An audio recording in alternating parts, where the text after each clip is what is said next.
Les saluda como siempre con gusto el profesor José Santos Castañeda Ulloa desde Tijuana, Baja California, México, entregándoles un gran abrazo y esperando sean bendecidos con el tema de esta semana relacionado con los frutos del Espíritu Santo mencionados en Gálatas capítulo 5, en lo particular para tratar el tema del fruto de la paz.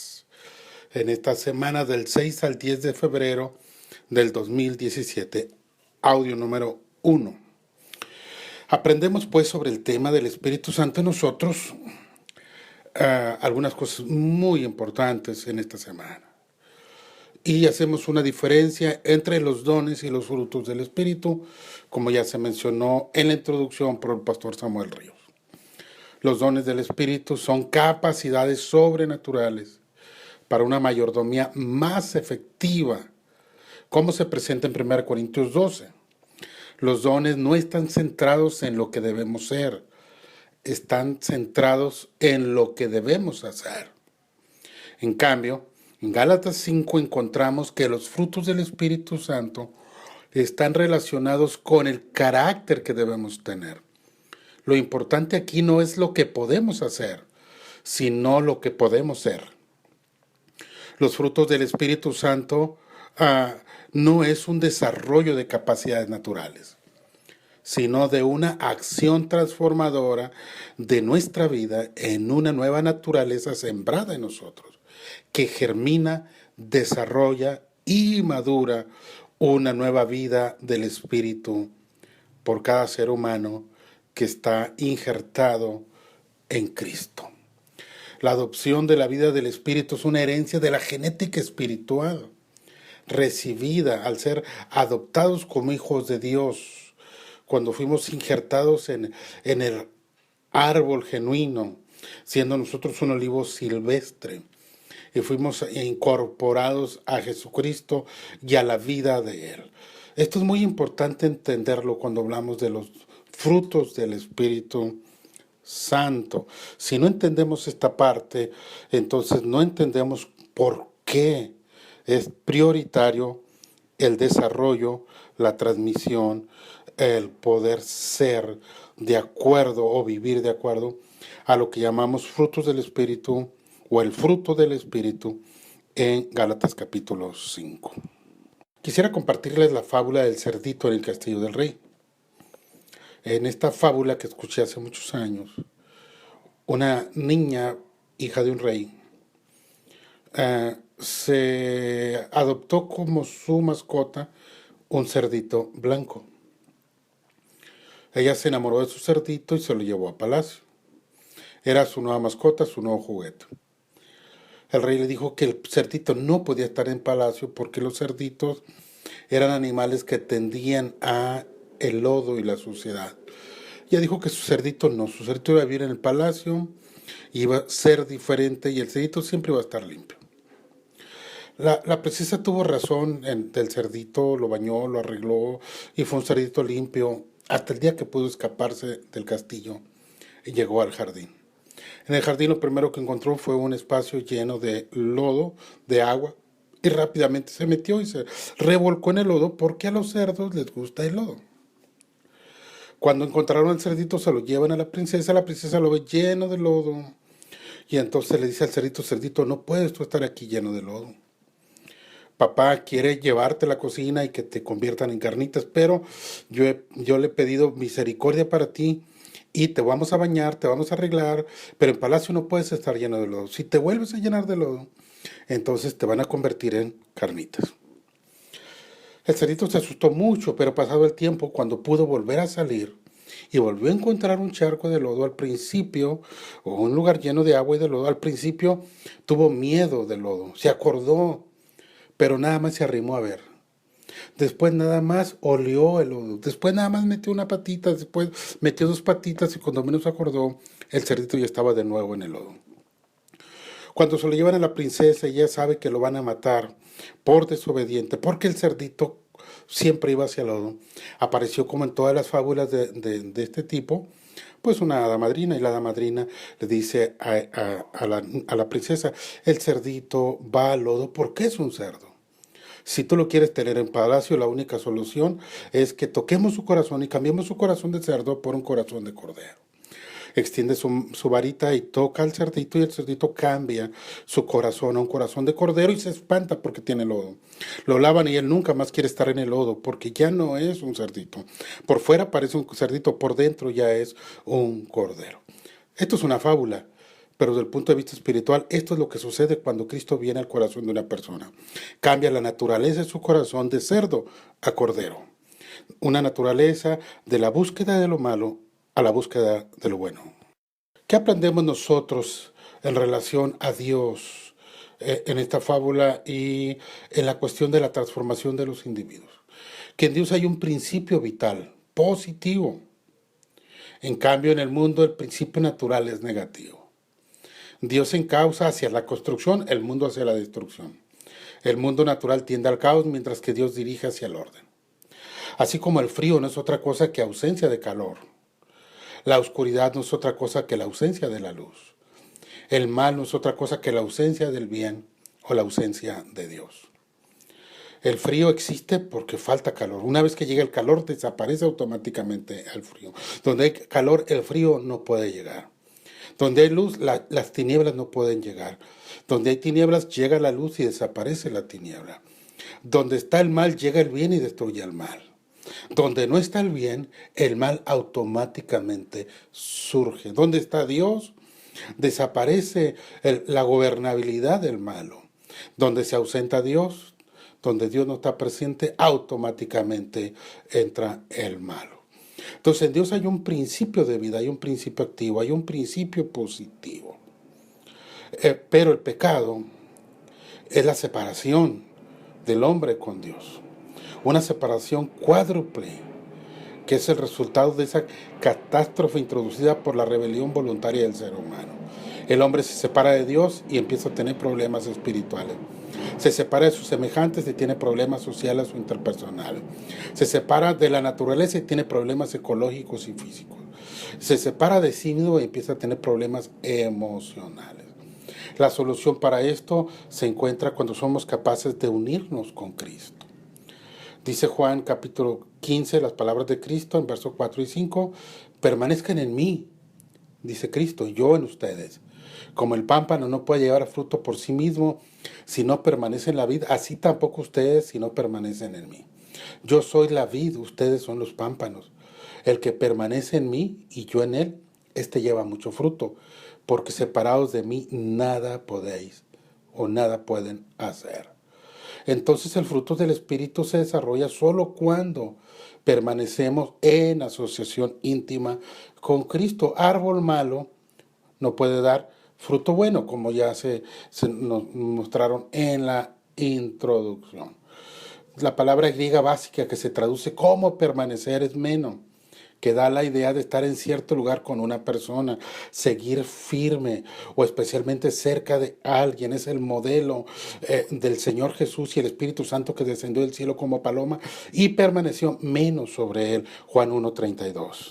Jesús establece pues que separado de él nada podemos hacer.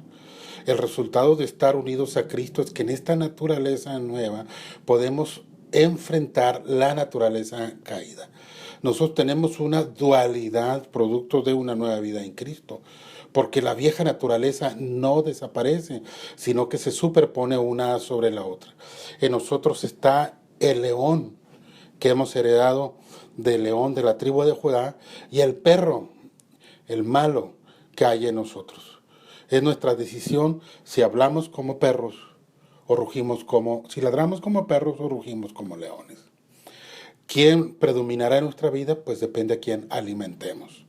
El fruto es producto de la naturaleza que nosotros alimentemos. La naturaleza del Espíritu está en nosotros a través de Cristo.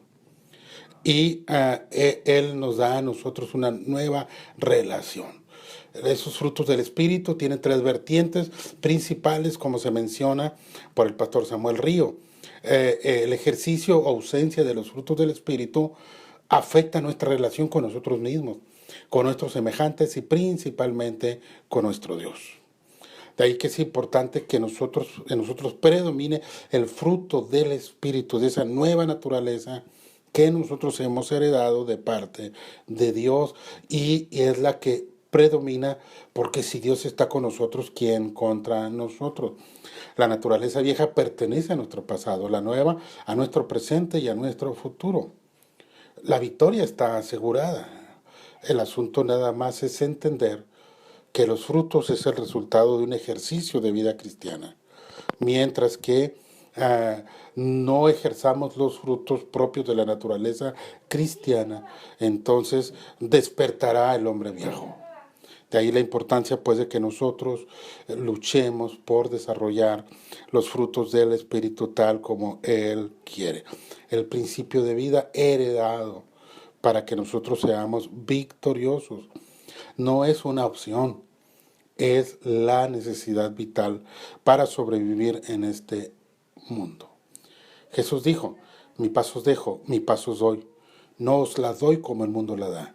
No se turbe vuestro corazón, ni tenga miedo. Juan 14:27, la paz os dejo. ¿Qué paz nos dejó el Señor?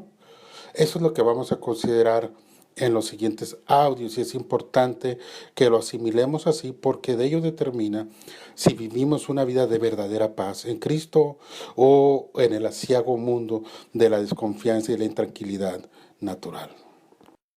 La paz como concepto natural no es otra cosa que una sensación de tranquilidad. Y esa tranquilidad es producto de saberse seguro y confiado en cuando menos tres necesidades básicas que todo ser humano necesita satisfacer para tener paz. Número 1, seguridad física. Uno si está enfermo no tiene paz. Si su vida corre peligro, no tiene paz. Si sabe que la seguridad suya y de los suyos está en riesgo, está intranquilo, tiene miedo, no puede descansar, no tiene paz. Así que hay una necesidad que uno siente que tiene que cubrir y es protegerse a sí mismo y proteger a su familia. Segunda necesidad para tener paz es seguridad económica. Si uno no tiene dónde vivir, si uno no tiene cómo pagar sus recibos, si uno no tiene un trabajo, si uno no tiene un sustento establecido, no tiene paz. No duerme pensando cómo va a pagar los recibos, no duerme pensando dónde va a vivir, no duerme pensando en qué va a trabajar. Entonces tiene que tener seguridad económica, cuando menos básica. Saber que no le va a faltar algo para sobrevivir. No, de hambre no se va a morir, en ese momento tiene paz. Pero si no, no tiene paz. Lo tercero es seguridad afectiva. Una persona que amando no se siente amada, queriendo no se siente querida, apreciando algo no se siente apreciada, entonces le produce una inseguridad y un temor a no ser aceptado, un temor a no ser querido, un temor a no ser integrado a ese grupo social, a esa persona que uno ama, a esa iglesia, a esa congregación, a esos amigos, a esos compañeros de trabajo. Entonces la persona no tiene paz. Necesita suplir ciertas necesidades básicas, físicas, emocionales, espirituales, para entonces encontrar algún tipo de paz natural. En estos ámbitos es la lucha diaria de cada uno de nosotros. Si estamos enfermos, no tenemos paz. Si nuestra integridad física está en peligro por un accidente o amenaza, no tenemos paz. Si no tenemos techo seguro, no tenemos paz. Si no nos sentimos amados, no tenemos paz. Si no logramos conseguir aquellas cosas que consideramos importantes para nosotros, tal vez tampoco tengamos paz. Cuando Jesús dice, la paz os dejo, mi paz os doy, no se turbe vuestro corazón y tenga miedo, en San Juan 14:27. Nos está ofreciendo una paz diferente a la paz natural. Es una paz sobrenatural que nos desafía en todos los campos de nuestra vida. En Romanos 12:18, Pablo dice que en lo que dependa de ustedes estén en paz con todos. Y nos establece que la paz que Dios nos da la capacidad de establecer una relación pacífica con las personas con las que nos rodeamos. Un cristiano que está peleado con sus vecinos, con sus compañeros de iglesia, con sus compañeros de trabajo, con su familia, tiene algún tipo de problema en ejercer el don de o el fruto, perdón, de la paz. En 1 Corintios 5:15 dice la escritura que a paz nos llamó Dios, que no estemos en contienda, que incluso recomienda allí cuando hay un conflicto conyugal con el incrédulo, la no esclavitud, porque a paz nos llamó el Señor. La no sumisión injusta, porque a paz nos llamó el Señor. O sea, tu paz es lo más importante. No vivas una vida de infelicidad, temerosa, angustiosa, porque Dios te llamó a paz. En 1 Corintios 14:33 dice que Dios no es Dios de confusión, sino de paz. La inseguridad de no saber qué hacer puede ser eliminada por la certeza que Dios nos da en su palabra, que produce en nosotros paz. Paz. En Romanos 14:19 dice que sigamos lo que contribuye a la paz, no abonemos a la discusión, no abonemos al conflicto, no abonemos al odio, no abonemos a la venganza, no abonemos a la destrucción, porque a paz nos llamó el Señor. Y hay una recompensa en Mateo 5:9 cuando dice el Señor que los pacificadores serán llamados hijos de Dios. ¿Cómo pues podemos ser diferentes al resto del mundo? Si sentimos lo mismo que siente el resto del mundo, si sentimos inseguridad cuando Jesús está en la barca y los discípulos en medio de la tormenta ven a Jesús dormido, hay terror, hay temor en ellos. ¿Cómo podemos ser mejor que ellos? ¿Cómo podemos superar los tiempos de crisis cuando los demás no pueden? ¿Cómo podemos estar tranquilos en medio de la tormenta? ¿Qué es lo que nos enseña la Escritura en el Antiguo y el Nuevo Testamento en relación a la paz de Dios? La palabra paz, como aparece en el Nuevo Testamento, es eirene, que también traducimos como Irene, que significa conciliador. Ese es irénico. E Irene, literalmente, es un estado de reposo, quietud y calma. Así que la paz es una ausencia de lucha. En la palabra griega, eirene, es tranquilidad. Es dejarte llevar. Es confiar que todo va a ser resuelto. Generalmente el término denota un bienestar perfecto. Eirene incluye relaciones armoniosas entre Dios y los seres humanos, entre las personas, naciones y familias. Jesús aparece como el príncipe de Eirene, el príncipe de paz. Aquellos que le invocan en busca de salvación personal, aparecerá Jesús para ser su príncipe de paz. El Eirene del Nuevo Testamento tiene sus raíces en el término hebreo shalom del Antiguo Testamento, que a su vez tiene su significado original en la idea de bienestar en general, salud, riqueza, éxito y seguridad. Y aunque se debata hasta qué punto las características de shalom abarquen también el concepto de Irene, es importante relacionar estas dos palabras, porque el pensamiento del judío, aunque esté en el idioma griego, sigue siendo el pensamiento hebreo. Sigue siendo el concepto judío traducido en palabras griegas.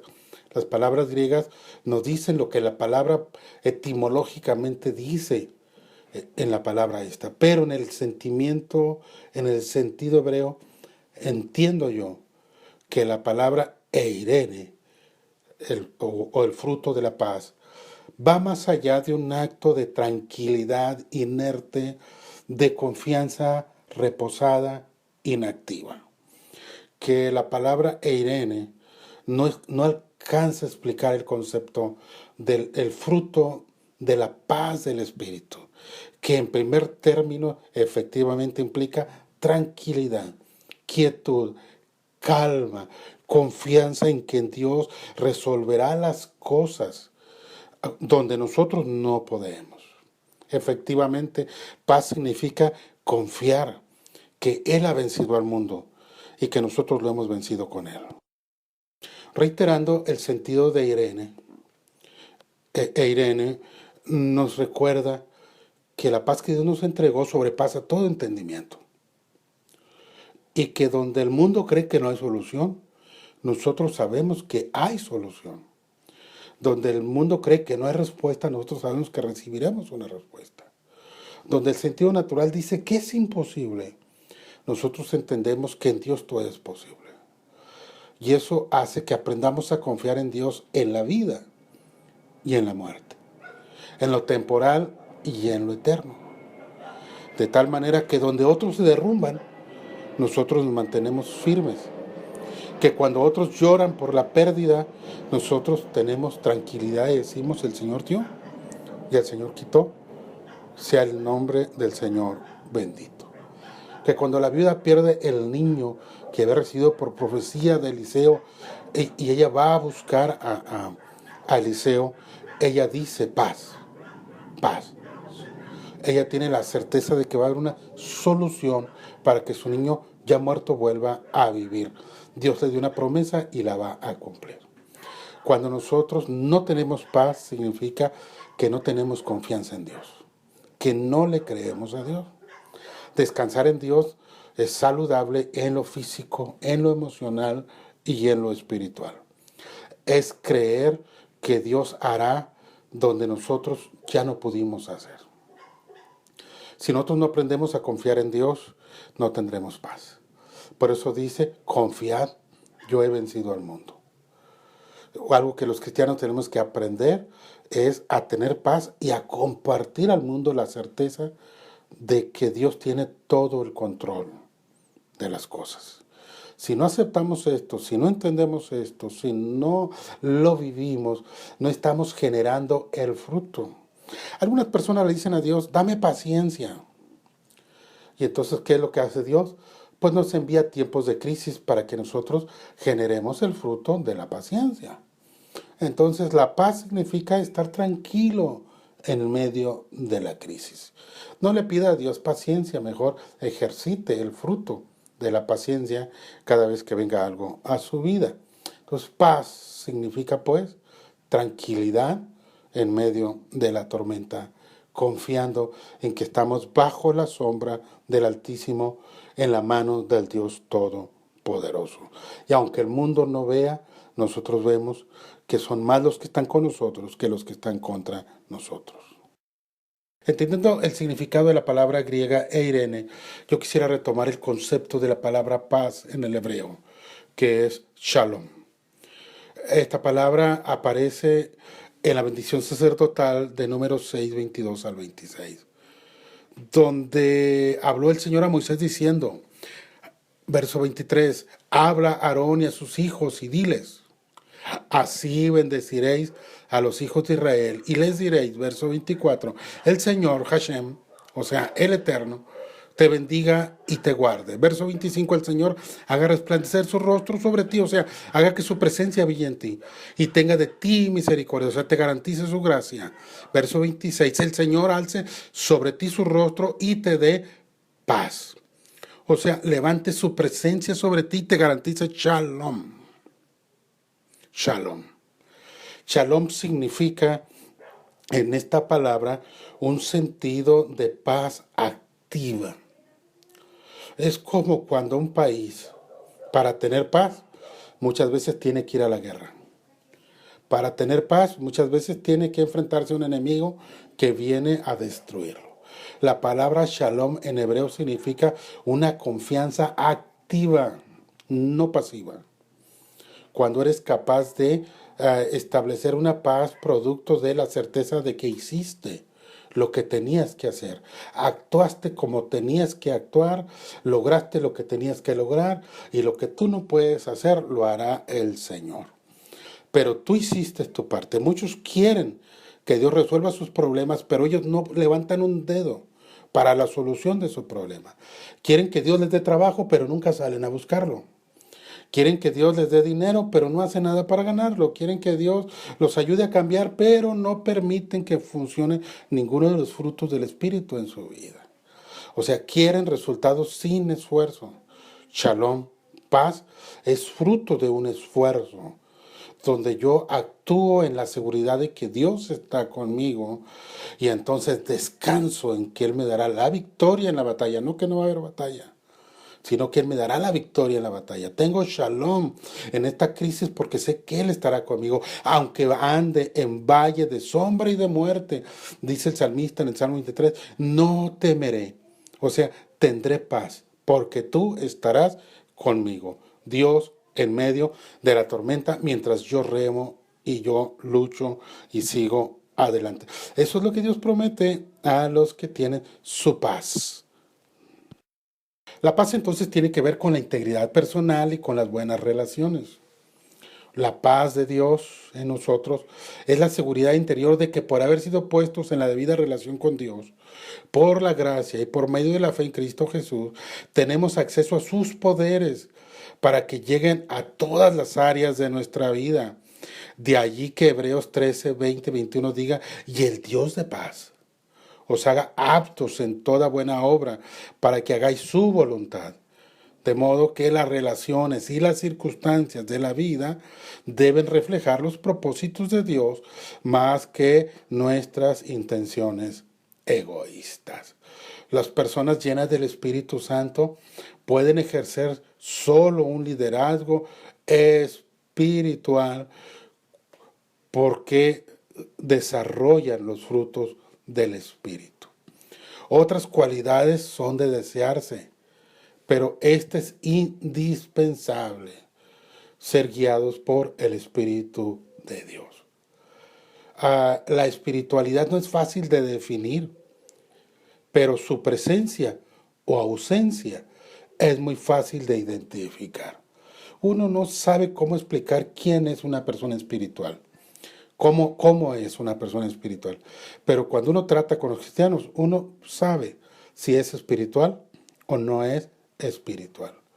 Una vida llena del Espíritu es importante si uno quiere servir a Dios.